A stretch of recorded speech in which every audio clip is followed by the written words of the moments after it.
bien, bonsoir à tous. Bonsoir. Frédéric et moi-même, nous voudrions tout d'abord vous remercier de votre soutien et de votre fidélité.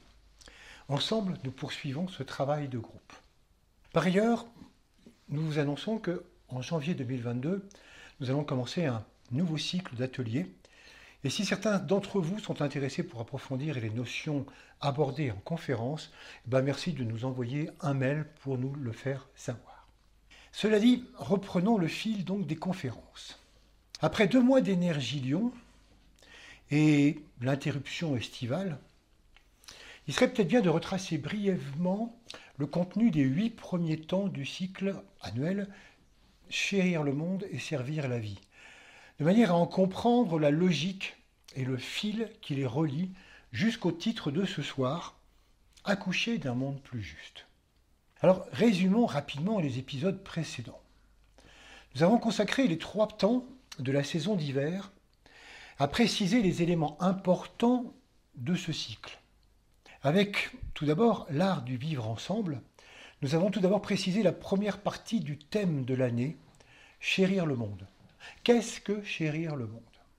Et nous avons vu que vouloir changer le monde, ça n'est pas le chérir, mais chérir l'idée que nous avons du monde, ce qui est très différent. Aimer, chérir l'autre, les autres, chérir le monde, ça nécessite en premier lieu de le reconnaître tel qu'il est. Et en ce qui concerne le monde, nous avons insisté sur 3 points. Le monde poursuit un but, un projet, une intention fondamentale. Le monde est avant tout un réseau solidaire. Et enfin, il est un chantier-école au sein duquel nous évoluons. Et nous avons ajouté qu'il ne changera que si nous changeons nous-mêmes, que si nous cultivons notre part d'essentiel. Et c'est de ces mouvements de conscience que découleront les modifications formelles que nous appelons de nos vœux et qui ne manqueront pas d'arriver. Et puis avec la deuxième conférence, nous avons vu combien servir la vie requiert de vivre un amour impersonnel, un amour unitaire, qui en faisant un avec l'autre, annihile complètement la dualité. Et pour développer cet amour qui rend libre, pour développer cet amour impersonnel, 3 pistes avaient été suggérées. D'abord, penser, sentir et agir en tant qu'ensemble. Puis, se percevoir en tant qu'acteur du projet humanité. Et enfin, favoriser la conscience d'ensemble en toutes circonstances. Enfin, pour clore l'hiver, nous avons cherché à discerner quel poisson pilote, c'était le titre, pour mener à bien cette mission d'humain. Est-ce que c'est l'âme qui pilote ou est-ce que c'est la personnalité qui impulse nos façons d'être? Et pour les découvrir, nous avons mis en évidence 3 attitudes. D'abord, y voir clair, et c'est pas facile, pour arriver à distinguer clairement ce qui est de l'ordre de l'âme et ce qui est du registre de la personnalité. Puis, deuxièmement, choisir entre les deux. Et 3e point important, s'engager dans ce choix. C'était donc comme ça que nous avons terminé la période d'hiver de préparation. Et donc, fort de cette préparation, avec les énergies de printemps, nous avons cherché à rejoindre les énergies qui peuvent nous permettre de chérir le monde et de servir la vie. Car de toute évidence, ce n'est pas nous en tant que personnalité qui pouvons y parvenir. C'est donc à écouter le silence pour rejoindre le monde des idées que nous invitait le premier temps du printemps. Car tout naît d'une idée. Et le problème, c'est que l'humanité ne sait pas encore penser le monde. Les pensées qui l'agitent peuvent être constructrices ou destructrices. Et nous avons vu que l'humanité passe beaucoup plus de temps à penser avec un A que de penser avec un E. Or, si nous voulons servir la vie, il faut véritablement apprendre à penser avec un E, et cela nécessite d'écouter le silence, car il est le berceau des idées nouvelles et régénératrices. Le lieu d'ensemencement de ce que sera demain. Et c'est pour ça que c'est dans le silence que nous pouvons peu à peu sentir se dessiner le plan pour la planète Terre. Alors, à la 5e rencontre, nous avons poursuivi dans ce sens, avec l'énergie du rayon 1, de volonté-puissance, qui affirme le plan fondamental et qui s'impose à l'humanité, comme nous l'avons vu très progressivement, à travers les 3 phases que sont le désir, puis l'aspiration et enfin la direction. C'est après s'être construit grâce au désir que l'humain découvre l'âme et qu'il est fondamentalement. Et puis donc par l'aspiration à l'alliance âme-personnalité, il va collaborer consciemment à la mise en œuvre du plan sur Terre. Il est alors véritablement corps et âme en éveil, ce qui était la proposition de cette conférence. Naturellement, nous avons constaté que chaque phase du chemin évolutif impulsé par la volonté fondamentale amène de nombreux points de crise et de conflit. Et c'est ce qui nous a amené à étudier aussi le principe de conflit, relié au rayon 4, qui n'est pas un défaut de l'humanité, contrairement à ce qu'on pourrait croire parfois, mais un moyen de progression absolument indispensable. Ce principe de conflit aiguise l'insatisfaction et pousse l'humain à chercher l'harmonie à travers de nombreux cycles de crise, tension, émergence. Et sans arrêt, nous avons vu que ça recommençait, crise, tension et émergence. Et c'est ainsi que nous évoluons. Et puis enfin, pour clore le printemps, nous avons cherché à développer notre capacité à nous relier à l'énergie de paix, tellement souhaitée lorsqu'on chérit le monde et qu'on cherche à servir la vie. Et nous avons vu que la paix n'est pas synonyme de tranquillité ou d'absence de conflit, comme on le croit souvent, mais qu'elle est en réalité le souffle de vie qui anime l'existence et cherche à l'accorder à sa propre vibration. Rejoindre l'énergie de paix nous demande donc de reconnaître un projet plus grand que nous, qui implique vision, alliance et mouvement. Atteindre la paix, ça nécessite de traverser toutes les étapes du conflit pour que se dessinent de justes relations à tout niveau. Justes relations entre tous sur Terre, et puis verticalement entre l'âme et la personnalité. Et cette approche nous a plongé au cœur de ce que représente le mot réseau. Penser et vivre le monde en termes de réseau solidaire, comme nous l'avons vu, est la clé des justes relations. Et puis avec l'arrivée de l'été, nous sommes entrés dans la période de mise en œuvre de ce qui a pu se toucher et se vivre lors des mois précédents. Et nous avons constaté que sans que nous nous en rendions bien compte, toutes ces énergies mensuelles et le travail poursuivi a amené des changements et beaucoup plus de lumière intérieure en chacun d'entre nous. Et c'est ce petit plus de clarté qui doit se distribuer et rayonner maintenant à travers nous, autour de nous pour illuminer le monde et partager des idées nouvelles aussi modestement que cela puisse se faire. Nous avions précisé donc que ces idées nouvelles ne sont pas obligatoirement des idées inédites, mais des idées réellement vécues et pas uniquement comprises. Ce n'est pas tant d'un nouveau savoir dont l'humanité a besoin, mais d'un vécu intérieur beaucoup plus profond de ce que nous savons déjà. Et c'est ce qui permet de remonter un à un les barreaux de l'échelle vibratoire de chacune des lois qui nous gouvernent. Et c'est ainsi que nous avançons vers l'abstrait. C'est ainsi que nous convertissons la lumière en idée à valeur d'application.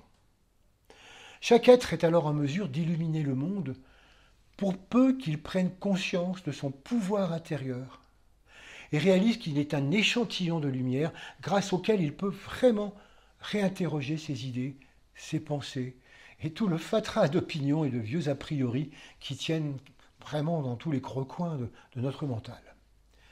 Enfin, avec la dernière conférence, l'être humain, nous avons poursuivi ce travail de rénovation en questionnant notre identité profonde pour comprendre notre capacité à servir. Et nous avons vu en détail que l'humain appartient à la fois au 4e et au 5e règne de la nature, et que c'est cette double appartenance qui le rend apte à chérir le monde et à servir la vie. Le rôle de l'humanité est essentiellement de servir le plan sur la Terre, et elle peut le faire à la fois par la force des idées et par un rayonnement créateur. Et l'humanité sert en engageant sa responsabilité sans cesse, en tendant vers plus de globalité pour faire croître l'unité. Voilà ce que nous avons vu pendant les 8 premiers mois. Alors il est temps de clôturer l'été avec les énergies vierges, 9e temps de l'année. C'est un grand moment de synthèse. C'est un moment où il faut chercher à allier au quotidien le spirituel et le matériel, et non pas les juxtaposer. Et c'est cette attitude qui permet vraiment de chérir le monde et de servir la vie. Alors nous proposons ce soir d'accoucher d'un monde plus juste. Mais comment concevoir un monde plus juste ? Parce que ce qui est juste, c'est ce qui est conforme aux lois. Mais de quelles lois parle-t-on? Des lois globales ou des lois humaines? En fait, il faut se rendre compte que chaque être se réfère aux lois qui valident sa perception de la vérité et qui démontrent son niveau de conscience. Et il en est ainsi tant pour les individus que pour les peuples et pour les nations. Et donc, ce qui est juste est fonction des vérités auxquelles chacun adhère. Et c'est ainsi que le juste de l'un n'est pas celui de l'autre. Alors, comment accoucher d'un monde plus juste? Dans l'idéal, et à notre niveau de conscience, on pourrait affirmer que accoucher d'un monde plus juste, ça nécessite d'incarner ce qui doit être, à savoir l'amour sur Terre. Très bien. Mais au-delà de cette abstraction, que peut-on mettre en œuvre au quotidien? Quelle idée, quel principe appliqué peut incarner l'amour en action? Quel projet peut être entendu par tous? Quel mot peut être prononcé par tous? Qu'est-ce qui pourrait symboliser le fait d'accoucher d'un monde plus juste? Ce soir, nous proposons le mot partage. Le fil qui relie les humains entre eux, le fil qui permet d'aller vers un monde plus juste en révélant son essence, passe par le principe de partage. C'est un principe que nous avons évoqué rapidement il y a quelques mois, parce qu'il revêt une importance particulière à l'heure actuelle. Le monde aujourd'hui est secoué, blackboulé de multiples façons. Les guerres et les mésalliances, les catastrophes climatiques, la pandémie n'épargnent personne, et nul ne peut nier que nous sommes tous embarqués sur le même vaisseau Terre. La conscience d'être une humanité une, au-delà des nations, au-delà des frontières et des particularités de chacun, se fait de plus en plus prégnante. Et que nous le voulions ou pas, nous partageons tout ce qui se vit sur la planète Terre. Et ce que chacun vit a des conséquences sur l'ensemble des terriens. Il devient incontestable que nous partageons la même vie terrestre, le même air, le même réseau d'énergie, que nous sommes soumis au même dérèglement climatique, et que nous ne pouvons pas ignorer ou feindre d'ignorer ce qui se passe partout sur la planète. Dès lors, il est vain de vouloir résoudre chacun de son côté les problèmes qui se posent à tous. Les problèmes écologiques, économiques, les problèmes sociaux, religieux, les problèmes de reconnaissance des uns et des autres ne peuvent se résoudre qu'ensemble, car nous sommes tous partis d'un ensemble planétaire. Si nous partageons les mêmes problèmes, alors nous devons apprendre à partager les solutions. C'est évident. Et puis, si on regarde d'autre part, on peut voir aussi que le partage fait aussi partie de notre vie quotidienne. Partager, c'est mettre en commun, en communauté, car nous sommes des êtres sociaux. Dès l'enfance, nous partageons des moments de rencontre. Nous partageons des jeux, des activités sportives, des émotions musicales, des émotions collectives, chez nous, à l'église, au stade, au spectacle, au cinéma. Aujourd'hui, les partages sur les réseaux sociaux vont bon train. Et on y partage des idées. On y partage des opinions, des éléments de culture, des photos, des informations, même des fake news parfois. Et le partage, sans que nous le réalisions pleinement, est omniprésent dans notre société. En fait, le partage résulte d'un état d'esprit unitaire et que chacun peut percevoir parce que cet état d'esprit prévaut généralement dans une famille. Bien que ça ne soit pas toujours le cas. En effet, les membres d'une famille partagent un vivre ensemble, une éducation, un milieu de l'amour, de l'attention, de la reconnaissance, un logement, de la nourriture, de l'argent, des loisirs. Et chacun reçoit selon son âge, selon ses besoins, et participe à la communauté, c'est ce qu'on appelle l'esprit de famille. Bon, loin d'être toujours harmonieux, il est pourtant fédérateur et se réveille en cas de crise ou de danger extérieur. Et c'est souvent un point fort de notre vie. Et c'est aussi un point de cohésion très important dans notre société. Car dans les familles où des membres prennent des chemins divergents par rapport à la normalité familiale, l'esprit de famille est un encouragement à reconnaître et à inclure au-delà des divergences. C'est un excellent entraînement. Alors pourquoi n'arrivons-nous pas à développer l'esprit de famille humain, l'esprit de famille terrien? Pourquoi ne partageons-nous pas les ressources du sol, les ressources du sous-sol, comme il est souvent demandé? Pourquoi est-ce qu'on n'arrive pas à partager l'argent, la nourriture, l'hébergement, les médicaments, le travail? Pourquoi chacun n'a-t-il pas une place et n'est-il pas considéré, reconnu, même dans ses divergences, dans ce vaste monde? La réponse est simple, tout simplement parce que nous restons centrés sur l'aspect quantitatif du partage. Nous savons tous que partager un gâteau ou une somme d'argent fait disparaître à terme complètement donc la nature même de ce qui a été partagé. Nous savons tous que plus nous sommes nombreux et plus les parts de gâteau s'amenuisent. C'est la nature même du partage qu'on appelle soustractif, comptable, le partage quantitatif. Mais il y a une autre façon de concevoir le partage. C'est le partage qualitatif et expansif. C'est ce qu'on appelle aussi le partage multiplicateur, qui permet par exemple à une infinité de bougies de venir s'allumer à la même flamme qui se partage volontiers sans que rien ne lui soit soustrait. Et c'est ce partage qui prévaut au niveau des valeurs, au niveau de l'âme, où tout est communautaire. C'est ce partage qui préside aussi aux relations justes. En effet, nous avons vu il y a quelque temps que le secret des relations justes résidait dans notre approche du monde. Si nous pensons le monde comme un réseau solidaire, si nous réalisons que les énergies et les lois qui les organisent sont universelles, alors nous révélons l'omniprésence du partage et l'urgence qu'il y a à le dévoiler à tous. C'est là le devoir d'ailleurs de l'éducation. Éventuellement se reporter au thème de l'éducation dans les conférences 2019. En tant qu'âme, nous partageons tout, un même plan de vie sur Terre, et toutes les valeurs globales par lesquelles il se décline. Nous partageons la conscience et la vie planétaire, et ce partage, loin d'appauvrir quiconque, enrichit l'ensemble grâce à l'apport de chacun. Nous constatons alors que nous partageons volontiers ce que nous sommes, mais beaucoup moins volontiers ce que nous avons. En tant qu'individus, nous partageons courageusement nos valeurs, notre rayonnement, notre savoir, nos opinions, nos idées, notre état d'être. Et ça fait partie du partage de la flamme, qui nous enrichit et n'épuise en rien ce que nous donnons. Nous connaissons donc, même si nous n'en sommes pas toujours conscients, la nature du partage multiplicateur. C'est quelque chose que nous pratiquons. Mais souvent, ça s'arrête là. Et nous sommes beaucoup plus réticents à partager ce que nous avons. Pourquoi ? Parce que nous sommes tellement identifiés à nos avoirs que nous sommes convaincus que partager nous appauvrirait. Et la logique du partage soustractif, soudain, l'emporte sur toutes les autres considérations. Dans cette logique, l'avoir personnel prend le pas sur l'être collectif.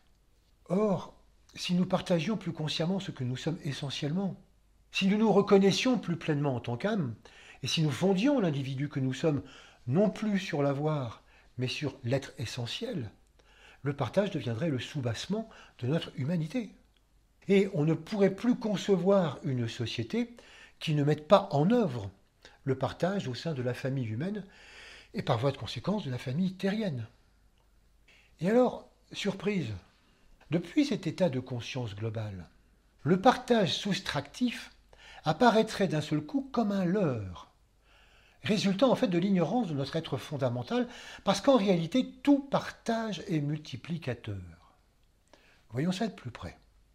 Nous avons déjà parlé des propriétés de l'hydre d'eau douce, ce petit animal qui vit dans les marais. Cette hydre d'eau douce qui, lorsqu'elle est découpée en une centaine de morceaux, pour être partagée par exemple à une centaine de personnes, va donner une centaine d'hydres nouvelles. À première vue, le partage de l'animal semble irrémédiable et a tout l'air d'un partage soustractif irréversible.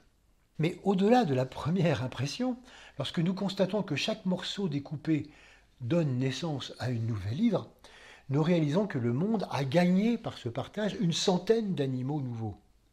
Nous avons pris cet exemple pour montrer qu'au-delà des apparences, à chaque partage, le monde s'enrichit. Et même s'il semble que nous y perdions matériellement en partageant, nous enrichissons considérablement la conscience que nous avons en partage. Par exemple, si au moment de partager un gâteau, il y a beaucoup plus de monde que prévu, les parts sont toutes petites, Peut-être même allez-vous renoncer à la vôtre pour que tout le monde en ait une. Et de toute façon, à la fin, il n'y a plus de gâteau. Bon. Mais regardez comme ce partage a pu amener un sourire sur toutes les lèvres. L'apparence soustractive de ce partage se révèle partage intérieur multiplicatif. Rien ne s'est perdu, tout s'est transformé.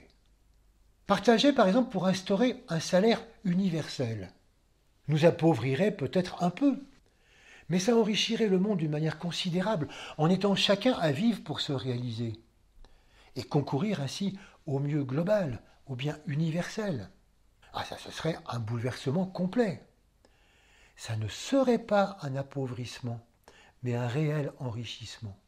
Là encore, le partage quantitatif, soustractif, qui dans un premier temps fait apparaître le moins, aboutit finalement à plus de richesse intérieure et qui aura des retombées à terme sur la richesse extérieure. En réalité, tout partage est un transformateur d'énergie. Si nous nous libérons des apparences, tout partage se révèle multiplicateur, enrichit l'ensemble, rend libre et rétablit la fluidité sur le réseau humain comme sur le réseau Terre. Persister à penser que le partage appauvrit entrave l'évolution. Cette approche appartient au monde d'hier, elle est régressive et ne fait que perpétuer la souffrance et les inégalités. D'ailleurs, il est à noter que si les progrès d'hier ont donné le monde d'aujourd'hui, la pensée d'hier ne peut pas accoucher d'un monde plus juste. Les pensées d'hier sont les vices de forme d'aujourd'hui, car elles peuplent notre mental concret d'idées séparatrices et individualistes. Ce n'est plus cet aspect du mental qu'il convient d'actualiser, mais ce qui unit, c'est ce que nous devons découvrir et développer et incarner.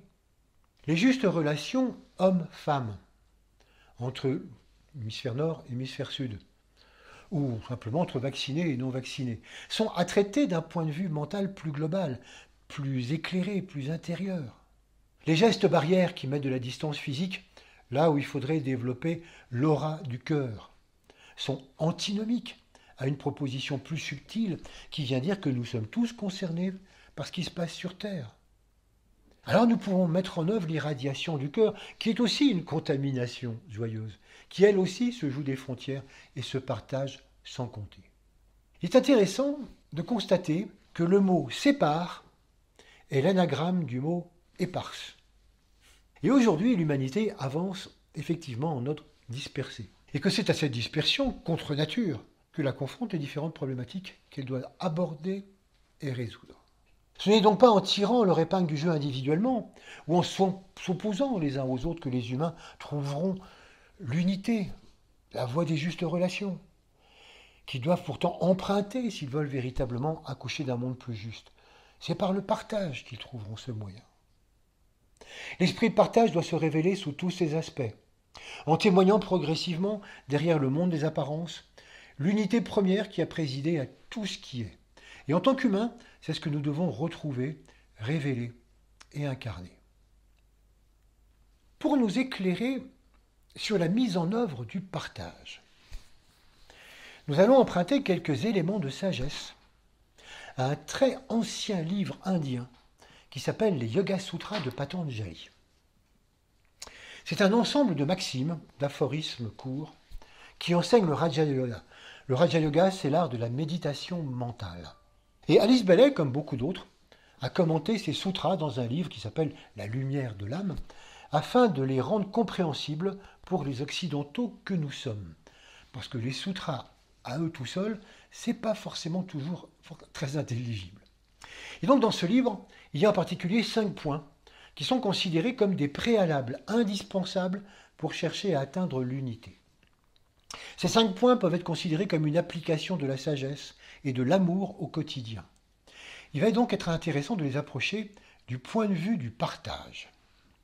Alors, le premier point, la première qualité donc, que nous allons aborder, qui est proposée dans ces Yoga Sutras, c'est la nécessité de la recherche de la vérité. Ce premier point donc concerne la vérité. Trouver et dire la vérité. Il est enseigné depuis la nuit des temps que la vérité est entièrement relative et que chacun la découvre progressivement. Et cette approche invite à percevoir ce qui existe toujours à l'arrière-plan d'un vrai qui apparaît momentanément comme certitude. Et c'est en développant la capacité de pénétrer au-delà des apparences que nous contactons ce qui existe au-delà de toute forme. Nous avons alors accès à des vérités à la mesure de notre état évolutif. Et puis, fort de cette expérience et de ce savoir perçu comme éminemment relatif, chacun doit cultiver l'aptitude à transmettre la vérité, telle qu'elle lui apparaît, et par tous les moyens possibles. Et c'est parfois sur cette seconde partie que des chercheurs de vérité font l'impasse. Dommage. Il est important qu'à chaque étape de vérité s'exerce notre responsabilité. Mais quelle idée, quelle vérité trouver et diffuser? Ce soir, prenons comme exemple le partage. Si nous intégrons l'idée que nous partageons la même vie, la même essence, la même âme, le même projet fondamental, ça doit devenir le fondement de notre pensée, la base de nos idées et de nos partages. Et si cette pensée se précise très clairement pour chacun d'entre nous, elle aura alors un impact transformateur notable dans l'organisation du monde. Parfois, nous en restons simplement à des constatations. Par exemple, qu'à l'heure actuelle, nous pouvons constater que de multiples actions de partage en tout genre se déroulent en tout lieu. Qu'il s'agisse de partager des objets, des maisons, des jardins, des espaces, des idées, des liens, nous nous rendons compte que le partage s'invite dans moult événements ponctuels, comme dans une espèce de tendance croissante. On pourrait presque dire que c'est à la mode. Mais faisons-nous le travail consistant à remonter en amont? Cherchons-nous à voir au-delà de ces faits ce qui se joue en réalité? Remontons-nous à une vérité à diffuser plus tard? Ou restons-nous à la constatation des faits? Si nous en percevons l'importance, alors le partage doit devenir pour nous une idée maîtresse, porteuse de changement, car il est l'expression même de la vie. Et c'est ainsi qu'il peut devenir un nouveau fondement de la société. On pense souvent qu'à travers les associations d'entraide, à travers les ONG, et tous ceux qui se consacrent à porter assistance au monde en souffrance, notre société fait acte de partage. Mais non, il existe une différence notoire entre l'aide et le partage. Lorsqu'on apporte de l'aide à une personne, à certains groupes, à certains pans de la société, à certains pays, c'est parce qu'ils n'arrivent pas à se débrouiller avec les règles individuelles de la société moderne instaurées par les plus puissants, au mépris des autres. Et c'est très bien. Mais il faut concevoir que les aides sont un palliatif consécutif aux déboires qu'inflige à certains notre société individualiste et compétitrice. Toutes les aides apportées dans le monde sont une contrepartie du fonctionnement de non-partage de nos sociétés. Et donc, croire que tout va bien parce que les dispositifs d'entraide sont nombreux, c'est le meilleur moyen de ne pas changer l'état d'esprit de privatisation du monde qui génère toutes les inégalités. C'est une toute autre histoire que de penser le monde comme un réseau unitaire et d'envisager de changer les règles pour que le partage devienne une réalité naturelle assumée parce qu'évidente. Cependant, penser que l'assistance est un partage, ça peut être vrai pour toutes celles et ceux qui s'engagent pour ces causes, afin de soulager les souffrances des autres. En effet, ces gens-là partagent leur temps, ils partagent leur énergie, leur écoute. Mais le principe même de l'aide n'aurait aucune raison d'être dans une société de partage digne de ce nom. Il faut faire vraiment la différence entre les deux. Et c'est pourquoi nous devons penser et éclaircir pour nous-mêmes ces idées de monde unitaire, de partage qualitatif, qui à terme, avec l'évolution de conscience, aura forcément des retombées sur l'aspect quantitatif du partage. Non pas pour thésauriser, mais pour soigner et concourir aux besoins de tous. Pour ça, nous devons nous y consacrer si nous voulons accoucher d'un monde plus juste. Alors, on a pris cet exemple, et beaucoup d'autres questions, d'autres idées, d'autres vérités peuvent être explorées. Que devons-nous proclamer pour que les formes deviennent porteuses de justesse et de justice? Quelles nouvelles formes sociales envisager? Quels nouveaux accompagnements générer?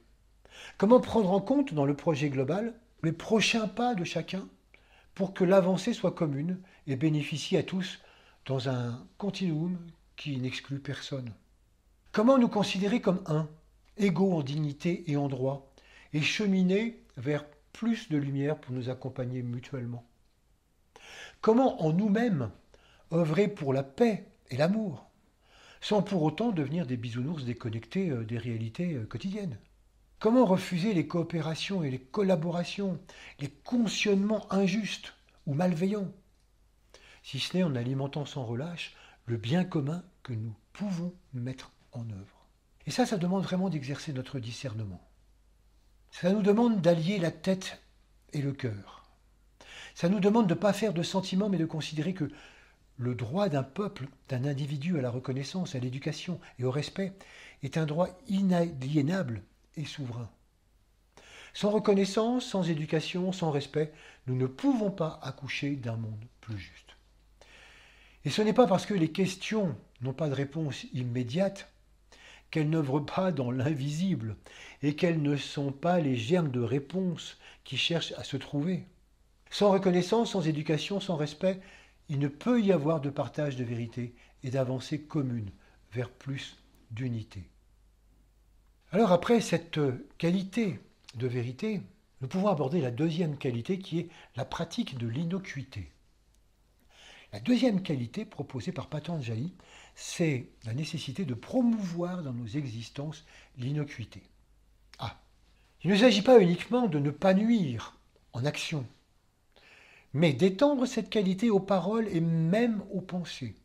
L'innocuité, c'est la qualité de l'être qui nous rendra inoffensifs en pensée, en parole et en action, afin que nul ne puisse entacher l'ensemble d'une quelconque scorie de séparatisme. C'est une qualité que nous avons bien souvent développée, mais on peut se demander de prime abord ce qui lie l'innocuité au partage. Quel est le rapport entre les deux? C'est effectivement pas évident, parce que bien souvent on assimile l'innocuité ou l'inoffensivité au refoulement, à une surveillance constante de ses actes, de ses paroles, voire même de ses pensées, à une retenue, qui sont naturellement des attitudes complètement étrangères au partage. Mais cette manière de faire, c'est simplement le premier degré de l'innocuité, qui impose tout d'abord de ne pas polluer l'environnement de nos critiques et de nos négativités intérieures. Car polluer, ne l'oublions pas, c'est un partage souvent inconscient, mais bien réel. En allant plus loin, on perçoit aussi que nuire n'équivaut pas simplement à critiquer ou à avoir de mauvaises paroles ou avoir des pensées négatives ou faire du mal sur un plan ou sur un autre, mais c'est aussi le simple fait d'exister en tant qu'individu coupé, séparé, non relié à l'ensemble. Pourquoi? Tout simplement parce que ça perpétue une conception individualiste du monde qui ne reconnaît pas le bien commun. Donc on n'est pas inoffensif. Alors certes, le passage par l'individualisation humaine, c'est une nécessité, qui apparaît comme une vérité. Mais c'est vrai qu'elle est quand même momentanément en contradiction avec la solidarité des systèmes. En conséquence, tant que l'humain se conduit de façon égoïste, tout ce qui émane de lui, pensée, parole, action, porte son lot de conséquences nocives pour les autres. Donc la véritable innocuité va nécessiter de mettre en œuvre un changement de paradigme. C'est le passage au cœur et à la conscience globale. Et ce n'est qu'alors que nous serons à même de ne plus nuire et de découvrir plus avant ce qu'est la véritable attitude d'amour. Bon, nous n'y sommes pas encore, mais y concourir au mieux, c'est déjà s'engager sur le sentier de partage qu'est l'amour. En effet, plus nous touchons, même par bribes, l'unité avec tous, et moins nous pensons et moins nous agissons de façon notive. Et plus le partage qualitatif s'impose et fait croître une constante de beau, de bien et de vrai dans l'existence. Voilà le rapport entre l'innocuité et le partage. Tout individu qui développe l'innocuité est en paix avec lui-même et rayonne une telle aura de paix que chaque personne rencontrée est touchée et transformée par cet état d'être. Il est dit d'ailleurs dans les textes que les bêtes sauvages elles-mêmes sont sensibles à cette Torah et deviennent inoffensives en présence de l'être en odeur d'innocuité. On peut penser à saint François d'Assise. Et c'est là qu'apparaît aussi le lien qui unit innocuité, amour et immunité, que nous avions évoqué lors de la deuxième conférence en citant le rôle important des lymphocytes T dans l'immunité. Ces globules blancs sont en effet reliés au thymus, qui est la glande endocrine correspondant au chakra du cœur, et par voie de conséquence à l'unité et à la conscience globale qui ne connaît que le partage. Ceci nous permet d'aborder la troisième qualité qui est la pratique de la continence. Le troisième point évoqué par Patanjali comme préalable indispensable pour incarner donc une certaine unité va nous entraîner du côté de la maîtrise et de la transformation de l'énergie. Dans ses écrits qui datent de plusieurs milliers d'années, Patanjali préconise une certaine continence sexuelle, non pas pour des mobiles moraux ou religieux, mais pour des raisons qui tiennent à l'expression et à l'utilisation de l'énergie créatrice. Pendant des millénaires, le pouvoir créateur de l'humain s'est concentré uniquement autour de la fonction sexuelle et procréatrice. Et l'usage immodéré de cette énergie a longtemps contribué d'ailleurs à épuiser l'humanité et à la rendre sensible à diverses maladies qui se partageaient en des temps où la prophylaxie était vraiment inexistante. L'énergie créatrice, quasi exclusivement centrée autour du chakra du sacrum, n'était donc pas du tout disponible pour d'autres créativités plus globales ou plus subtiles. Avec l'évolution et la croissance de l'humanité, nous avons réussi à développer une créativité plus dématérialisée. Une créativité artistique, par exemple, et mentale. Ainsi, l'énergie centrée auparavant exclusivement au niveau du chakra du sacrum s'est transférée peu à peu au niveau du centre de la gorge. Et une fois ce transfert réalisé, l'énergie déployée par ce centre éveillé a permis une créativité beaucoup plus tournée vers l'autre et la société, une créativité de partage, ce qui n'était pas possible auparavant. Ce transfert énergétique est une avancée majeure vers la conscience globale, car la créativité de l'humain s'ouvre sur le monde. Il ne s'agit plus de chercher exclusivement à créer les meilleures conditions de vie pour soi et sa famille, mais d'apporter sa pierre, si modeste soit-elle, à l'ensemble de la société et de l'humanité. Tant que nous restons centrés essentiellement sur le chakra du sacrum, le pouvoir créateur s'enferme dans l'usage personnel et accroît le besoin d'accumuler plaisir et richesse matérielle. Et ne conçoit pas du tout le partage, si ce n'est à l'intérieur du clan auquel nous appartenons. Le développement du centre de la gorge ouvre donc, au contraire, sur la création d'un monde de valeurs, à partager par la pensée, la parole et l'action. C'est alors de la continence des pensées, des paroles dont il est question, afin de ne pas dilapider l'énergie qui les nourrit et pour les utiliser au mieux dans le processus créateur. La continence entre alors en résonance avec la loi d'économie, qui est celle des justes rapports entre l'essence et l'existence, la loi du partage, le plus adapté pour soutenir les alliances qui présideront à un monde plus juste. Après la recherche de vérité et l'innocuité, la continence permet de partager au plus juste les ressources qui sont proposées à l'ensemble de l'humanité pour qu'elle harmonise au mieux les rapports entre tous les terriens. En fait, il faut bien réaliser que accoucher d'un nouveau monde, c'est accoucher d'une nouvelle conscience. Ce qui implique finalement une organisation vibratoire différente de l'humanité. Et cette organisation vibratoire passe par l'éveil des chakras de la tête, du cœur et de la gorge. Par le centre de la tête, nous accédons aux idées qui deviennent nos vérités essentielles pour accoucher d'un monde plus juste dans lequel la valeur de partage s'avère primordiale car elle incarne le bien à l'œuvre. Par le centre du cœur, nous accédons à une vie d'ensemble solidaire où le partage est naturel, quand l'innocuité et l'immunité ont coloré le monde de beauté.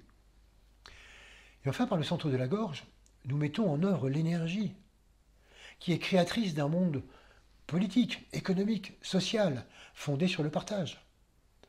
Car nous relevons alors d'une vérité commune, celle de notre unité. Voilà ce que nous propose Patanjali à travers ces trois premières qualités. Et puis les Yoga Sutras proposent ensuite d'éradiquer deux attitudes, l'avarice et le vol, qui font barrage au principe de partage. Au-delà de leur sens premier et évident, s'abstenir d'être avare et de voler conduit inexorablement à la conscience d'ensemble et au partage, Parce qu'ils exigent que nous reconnaissions, que nous respections l'autre, les autres, et que nous nous sentions faire corps, tête et cœur avec eux.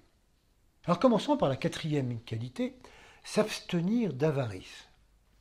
Avarice et avidité ont une même origine étymologique et signifient désir puissant.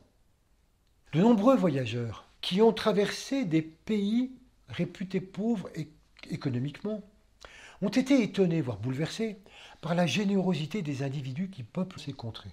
Ils partagent sans compter, ils accueillent, ils offrent leur sourire et leur disponibilité, heureux d'offrir leur joie de vivre, qui n'est pas entamée par leur manque de moyens matériels. Dans ces pays, la conscience individuelle n'est pas encore développée et le désir d'avoir est une force peu vivante. Et le partage semble aller de soi. Mais plus l'humanité involue, plus le désir se substitue au don, en devenant prégnant, vorace.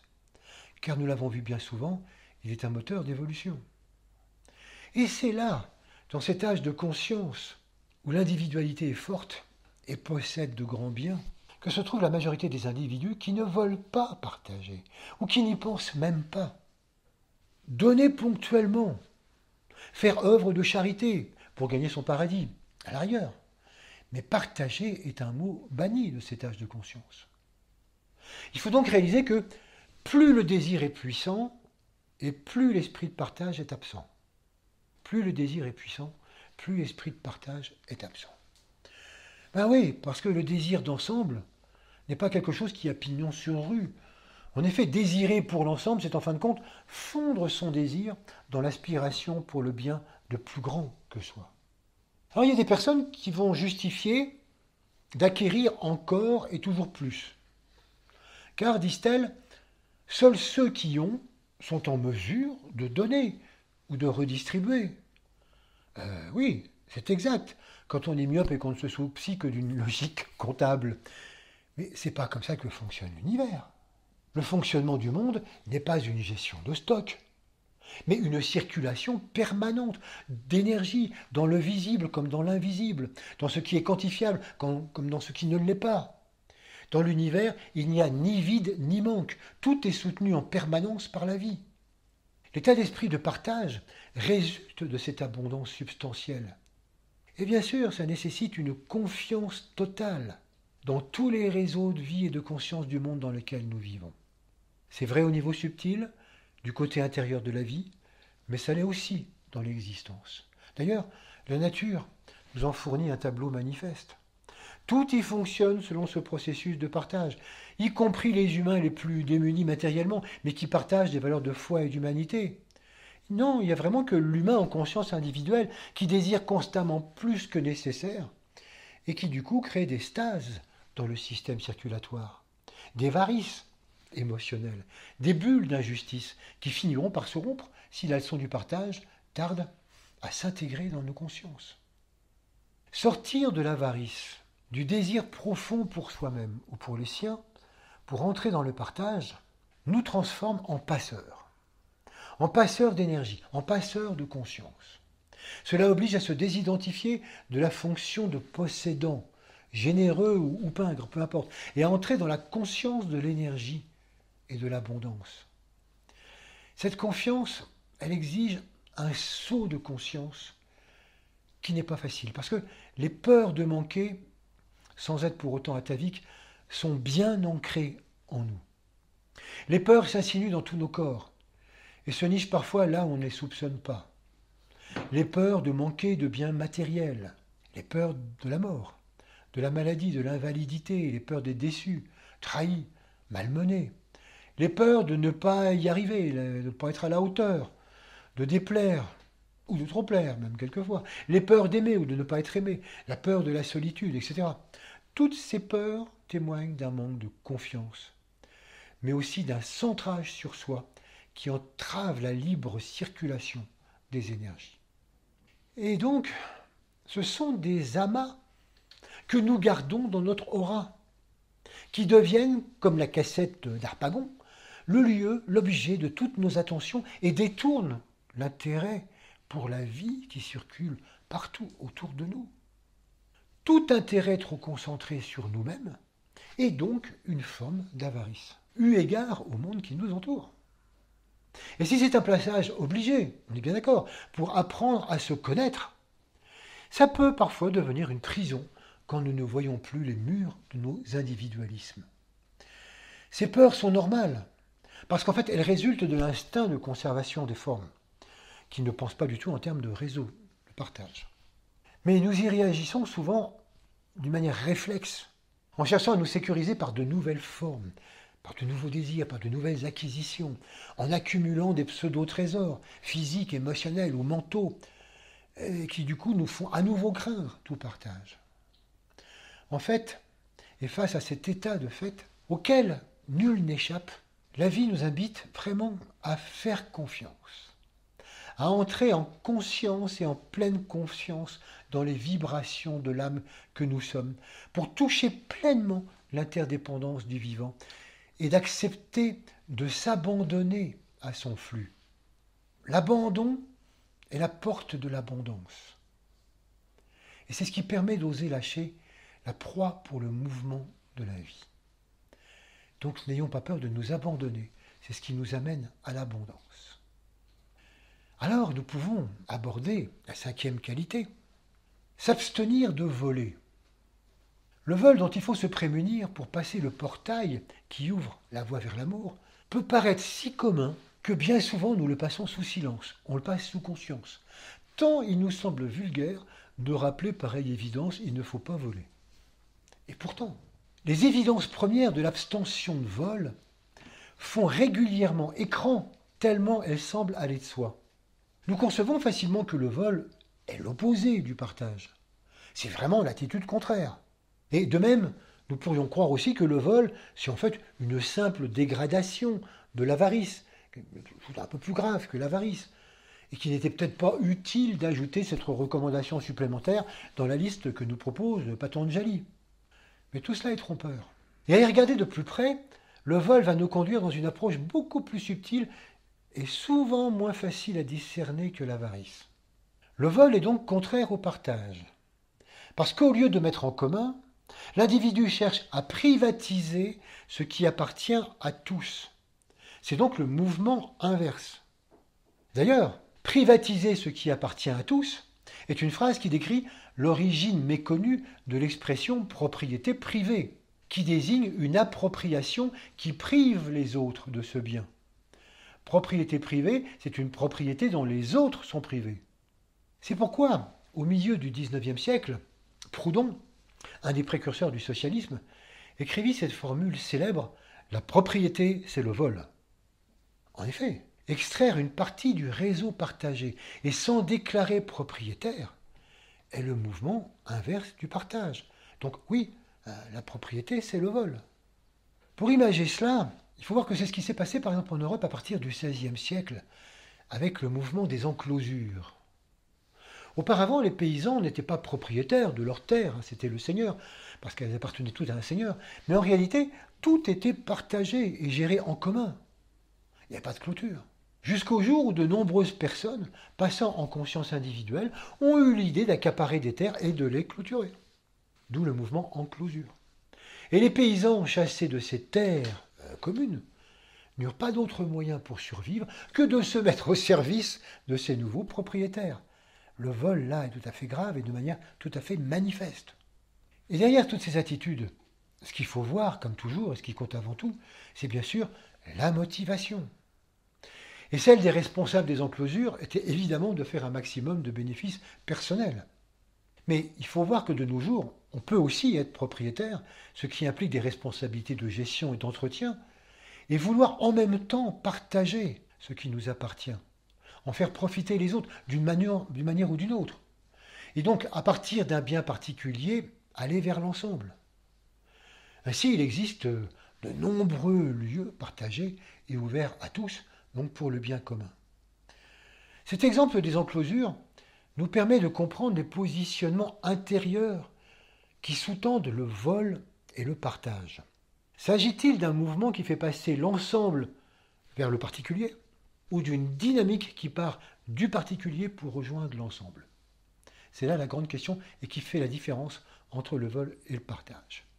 Alors les attitudes de vol échappent souvent à notre perspicacité, d'où l'importance de les percevoir et de les reconnaître sur les plans subtils. Parce que de nombreux individus cherchent à se départir de l'avidité ou de l'avarice, mais ne réalisent pas combien ils volent sur le plan émotionnel ou sur le plan mental, ou dans l'exercice d'une responsabilité vis-à-vis des autres. Souvent, nous progressons vis-à-vis du désir, mais on ne se rend pas toujours compte que nous sommes toujours dans des attitudes de vol, tout simplement parce que nous les ignorons. En effet, ne pas voler, c'est ne rien s'approprier qui viendrait du réseau, qui viendrait des autres. Par exemple, vouloir être reconnu ou vouloir être célèbre s'apparente donc d'une certaine façon à du vol. Vouloir être aimé et apprécié également. Maintenant, si vous l'êtes apprécié et aimé sans l'avoir demandé, s'identifier à ces énergies, ou même simplement les endosser en pensant qu'on le mérite bien, c'est du vol. Lorsque nous avons partagé quelque chose, peu importe ce que c'est, le fruit de notre partage s'est fondu dans l'ensemble. Et nous n'avons plus à nous en prévaloir d'une quelconque façon. Se vanter de ce que l'on a donné, ou se vanter de ce que l'on a fait, ou même simplement le signaler, c'est récupérer l'énergie pour la ramener de l'ensemble vers soi. C'est du vol. Et comme le dit l'adage populaire, donner c'est donner, reprendre c'est voler. Et généralement, cette phrase s'entend au niveau matériel, mais il est intéressant d'en percevoir les incidences énergétiques et les impacts du point de vue de la conscience, car le partage, comme le vol sur les plans subtils, répond bien aussi, naturellement, à des motivations. Pourquoi initions-nous certains mouvements? Pour l'ensemble? Pour nous-mêmes? Pour les bénéfices collatéraux que nous en aurons si nous agissons pour l'ensemble? Vaste question. Le vol, c'est aussi se dire ou se croire propriétaire d'une idée. C'est s'attribuer le bénéfice d'une pensée qui circule sur le réseau ou que d'autres ont mis en lumière avant nous. C'est se servir des opportunités des réseaux pour construire son empire et ses zones d'influence, sachant que ce que l'on prend pour soi-même n'est plus disponible pour les autres. Le vol, c'est l'attitude qui consiste à prendre sur tous les plans, dans une espèce d'unilatéralité consciente ou inconsciente. Toutes les situations où l'on se sert des autres, c'est un vol énergétique et entrave la libre circulation des énergies indispensables pour que se construise un monde plus juste. Le vol sur le plan mental, entre les États, des entreprises, des sociétés, est aujourd'hui monnaie courante. Depuis le vol des idées par l'espionnage industriel jusqu'au plagiat universitaire, voler les idées des autres et s'approprier leurs découvertes semble presque normal. Et à notre niveau, il arrive bien souvent que nous laissions croire que nous avons découvert telle ou telle idée, alors que nous ne faisons que la reproduire sans citer son auteur. C'est une chose que de profiter du partage des idées, et c'en est une autre que de se les approprier. Toute appropriation personnelle est du vol. Et ce constat nous incite à cultiver l'humilité. Et puis voler, c'est aussi parler, décider, faire à la place de l'autre. Pas du tout forcément mu par de mauvaises intentions, non, au contraire, pour lui venir en aide. Assumer des responsabilités à la place d'autrui, quand cela lui est difficile, c'est d'une certaine façon lui voler l'opportunité d'un apprentissage. De même, dire à quelqu'un ce que vous feriez à sa place lui vole une occasion de réussir ou de rater par lui-même et d'en sortir de toute façon grandi. C'est une des grandes difficultés auxquelles se confrontent celles et ceux qui assistent les autres. Où s'arrête l'aide nécessaire à apporter et où commence le vol? Là encore, la réponse n'est pas univoque et dépend de la motivation et des circonstances. Certains, dans l'aide qu'ils apportent, se soucient beaucoup plus de leur utilité que de l'évolution de l'autre. D'autres l'accompagnent au plus près de ses potentiels. Accoucher d'un monde plus juste demande d'être en permanence dans le flux de la vie, dans la vérité du moment, sans prendre plus, donner plus, prendre moins ou donner moins que ce que notre conscience le permet à l'instant T. Alors ces quelques développements autour de ce que Patanjali nomme dans son livre les 5 commandements, l'invitation à la vérité, à l'innocuité, à la continence, à l'abstinence d'avarice et de vol, sont donc un préalable pour quiconque cherche à rejoindre l'unité. Cela nous permet une fois encore de constater que quels que soient les enseignements proposés, chacun peut y trouver selon son âge de conscience matière à réflexion. Parce que dans les premiers degrés de l'instruction, il est simplement demandé d'accepter le principe même de ces 5 commandements. Parce que beaucoup de personnes ne peuvent pas accepter ça. Mais plus nous cherchons à en comprendre les fondements, plus notre compréhension s'ouvre et plus la complexité de leur mise en œuvre apparaît. À mesure de l'évolution, l'implication qui nous est demandée est plus subtile, plus exigeante. Mais l'unité ne peut s'atteindre qu'au prix d'un réel engagement. À chaque niveau de compréhension, il appartient à chacun de découvrir ce qui concerne sa démarche, le prochain pas à franchir, le prochain pas qu'il peut accomplir pour accoucher d'un monde plus juste. Nous avons délibérément choisi ce soir d'interpréter ces 5 qualités du point de vue du partage, mais d'autres angles d'approche sont possibles et tout aussi importants. Et nous revoici à travailler sur la vérité. Alors en conclusion, nous pourrions dire que accoucher d'un monde plus juste est vraiment à portée de conscience. Mais ça nous demande d'engager corps, tête et cœur du côté de l'humanité. Ça nous demande de porter dans notre intériorité les valeurs dont nous avons traité ce soir et de les rayonner au cœur de la matérialité. Cet engagement est constant, comme la mère et le père qui se consacrent à leur enfant. Accoucher d'un monde plus juste, c'est cultiver les valeurs de cœur, les valeurs d'ensemble, en les privilégiant chaque fois que nous le pouvons, par rapport à ce qui ne satisfait que nos petites envies, nos égoïsmes. Ni avarice, ni vol, ni incontinence, ni diffusion sans conscience de propos inutiles. Mais recherche permanente de la vérité, de l'innocuité, de la continence, pour ajuster à chaque pas, à chaque instant, le cœur et l'âme à l'existence. Ni plus, ni moins. Eh bien, je vous propose de méditer à ce sujet.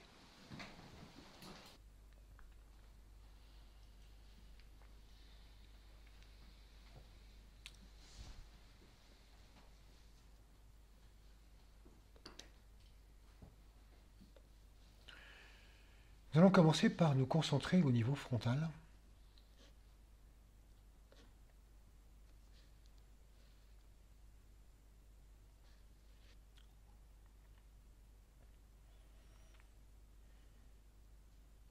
Et pendant que nous respirons à ce niveau-là,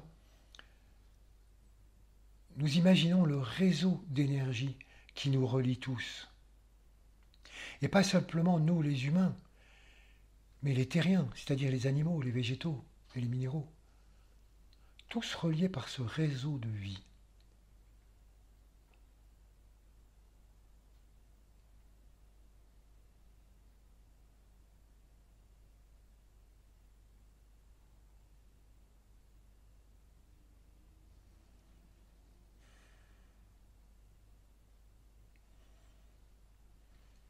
Réalisons que ce réseau soutient toutes les vies et nourrit tout le monde. Il n'y a pas de problème de manque.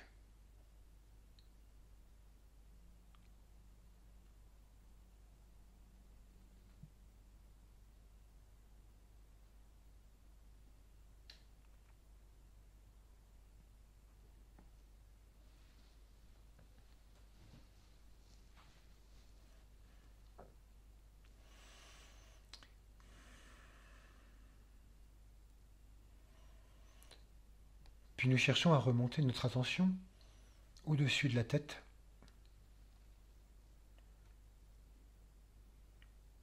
Nous cherchons à connecter l'âme que nous sommes fondamentalement.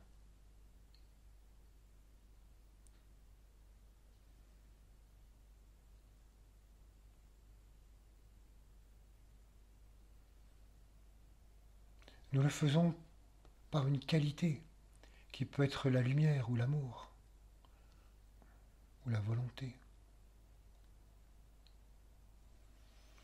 Et par cette qualité que nous cherchons à devenir, nous cherchons vraiment à nous identifier à l'âme que nous sommes.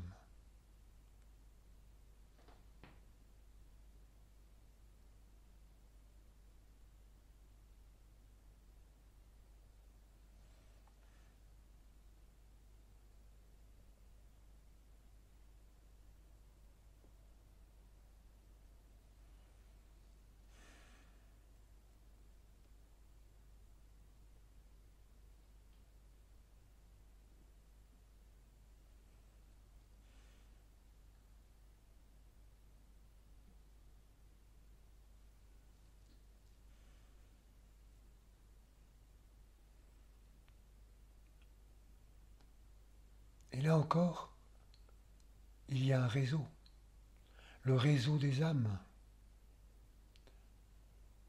L'âme n'est pas seule. Cherchons à nous relier à toutes les âmes, au réseau d'âmes sur Terre.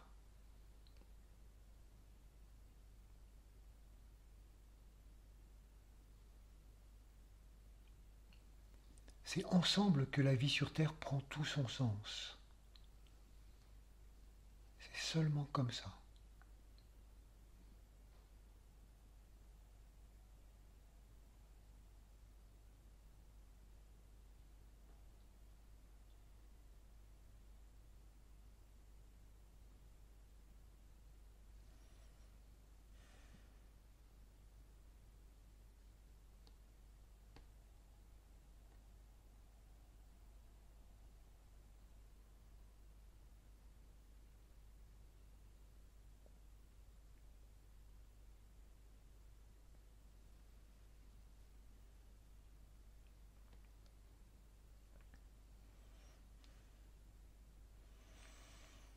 Et puis par l'imagination, nous pouvons aller encore plus loin, car la planète Terre fait partie du réseau des planètes à l'intérieur du système solaire.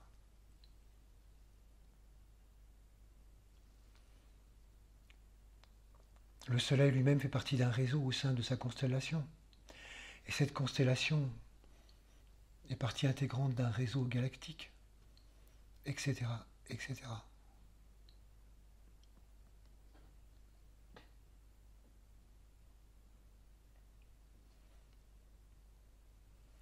Tout est plein de vie, plein d'énergie.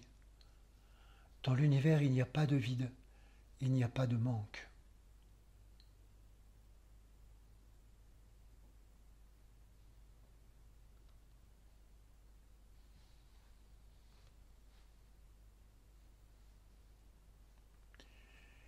Et du plus vaste jusqu'au plus petit, tout est nourri par cette énergie universelle.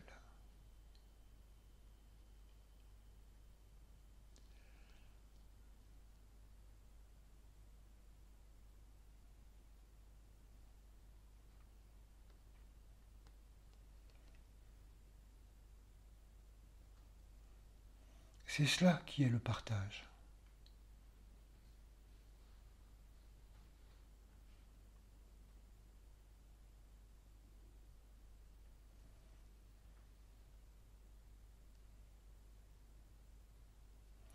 Entrer dans l'idée de partage, c'est entrer dans ce réseau universel et le prendre comme modèle pour vivre sur Terre, dans nos sociétés, dans notre monde, dans notre quotidien.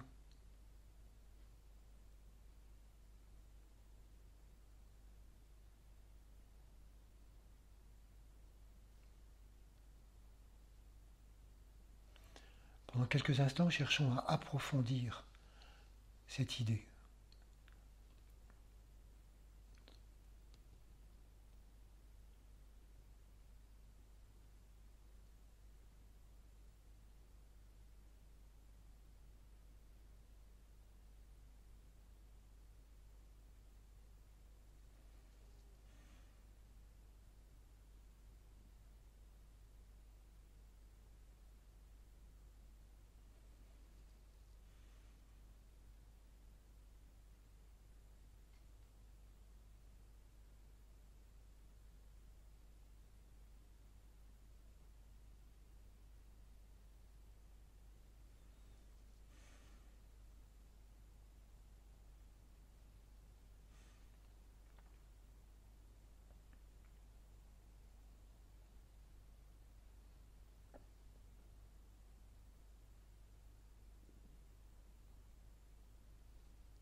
Et puis en tant que passeur, ne cherchant à rien stocker,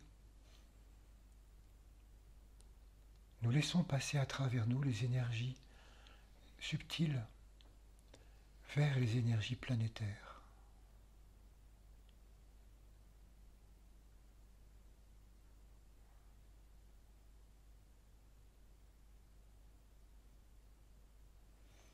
Par notre intermédiaire, le lien se fait.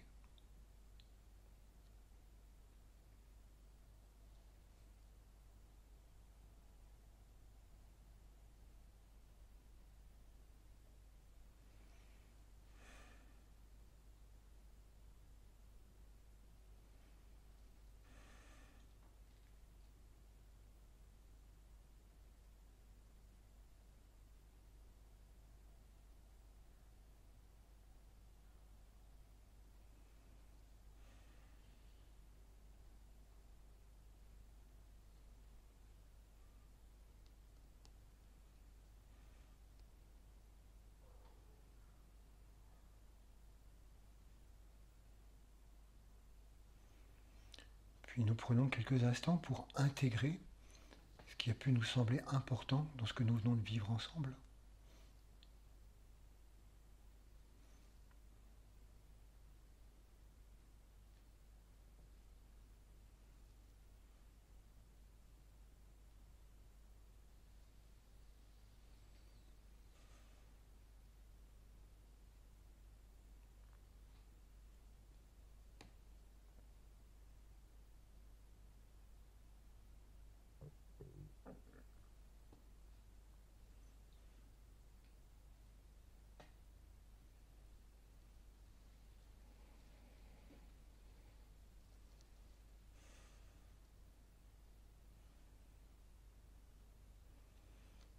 Bien, ok.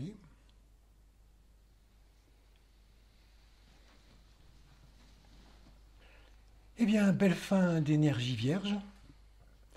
Merci de votre présence et de votre attention. Nous sommes un, et ce n'est pas un vain mot. Bonne soirée et au mois prochain.